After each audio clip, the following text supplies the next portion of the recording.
Alors, je m'appelle Naïk, je suis un ingénieur EPFL avec plusieurs années d'expérience en tant qu'entrepreneur, ayant vécu quelques années en Amérique latine et aussi un petit peu de temps à Singapour, où justement le projet que j'ai commencé avec David a vu le jour, en tout cas pour la partie commerciale.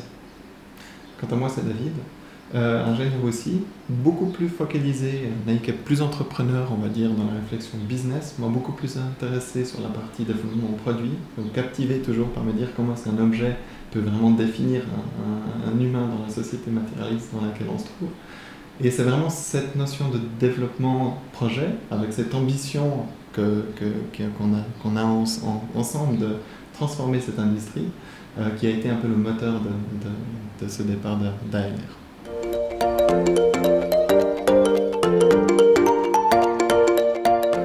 Le maître mot pour ALR, c'est la visibilité. C'est la capacité, dans la logistique internationale, de venir optimiser et apporter plus de compréhension sur ce que se passe à chaque maillon de cette chaîne de transport dans une industrie qui est extrêmement sombre et extrêmement opaque. Ce qu'on fait comme produit, en fait, c'est une nouvelle génération de conteneurs. Et on peut un peu l'imaginer comme la Tesla du conteneur, c'est un objet qui n'a pas changé depuis 60-70 ans. Et puis nous, on en fait une boîte qui est tant plus efficace structurellement, donc elle est plus solide, elle est plus légère, elle a un impact écologique qui est bien inférieur à celle en acier, mais en même temps elle est bardée de capteurs, justement pour cette visibilité dont parlait David, pour qu'on puisse vraiment suivre en temps réel tout ce qui se passe à l'intérieur du conteneur et à l'extérieur, pour qu'on puisse vraiment prédire des problèmes qui pourraient se passer durant cette chaîne de transport. Et la chose qui est importante pour nous, c'est justement axer sur cette efficience, pouvoir avoir une chaîne qui devient de plus en plus autonome, qui devient de plus en plus capable, un conteneur qui soit smart, si on veut bien, qui soit capable lui-même de prendre les décisions sur les différents maillons et les différentes étapes de transport.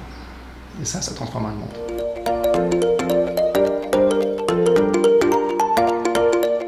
Alors sur le court terme, en fait, c'est assez intéressant parce qu'on a un travail d'éducation un petit peu à faire, de nouveau dans une industrie qui n'a pas changé depuis 60-70 ans en utilisant ces mêmes boîtes. Donc un peu comme Tesla à ses débuts, on est un petit peu à la phase de la Tesla Roadster où mettre quelques conteneurs en fait, sur le marché actuellement pourrait amener le déclic qui montre aux gens que c'est non seulement en fait, un objet qui est possible aujourd'hui techniquement, mais qui en plus est désirable.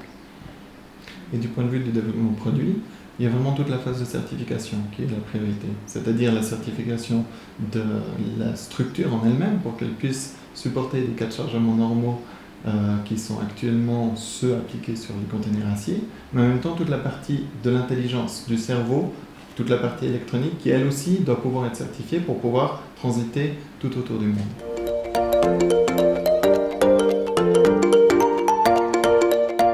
Alors, le grand apport du réseau Entreprendre, justement, c'est le réseau. On a été impressionné par autant la puissance et l'intelligence des membres qui le consolident. Et c'est grâce à une interaction extrêmement calme, extrêmement simple et de confiance entre les différents membres et les lauréats qu'on arrive à grandir et développer notre solution. Dès la première discussion qu'on a eue avec un des premiers interviews qu'on a dû faire au début, ça a été directement un peu le coup de foudre. On s'est rendu compte, waouh, on vient d'avoir une discussion qui est vraiment intéressante, vraiment pertinente. Et puis on a pu répéter ça à travers les différents interviews qu'on a eues. Donc on découvre encore aujourd'hui un peu tout ce que le réseau peut nous apporter. Mais ça devient de plus en plus clair, c'est de nouveau à travers cette notion, comme l'a dit David, du réseau. Ça c'est la première chose qui est la plus importante, l'expérience. Et c'est vraiment un peu une petite famille au final qui est régie par des règles qui ne sont pas biaisées. En gros, c'est vraiment l'entraide qui est importante.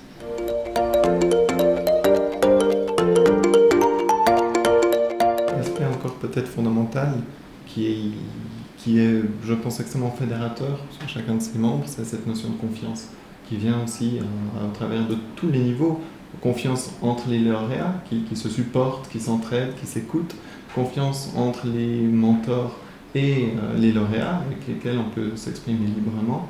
Et surtout confiance aussi dans la force du réseau en lui-même. très rapidement, dès qu'on a eu besoin de quelque chose, l'information venait, partait, les mails suivaient, et c'est quelque chose qui est extrêmement positif pour une start-up qui se doit d'aller vite.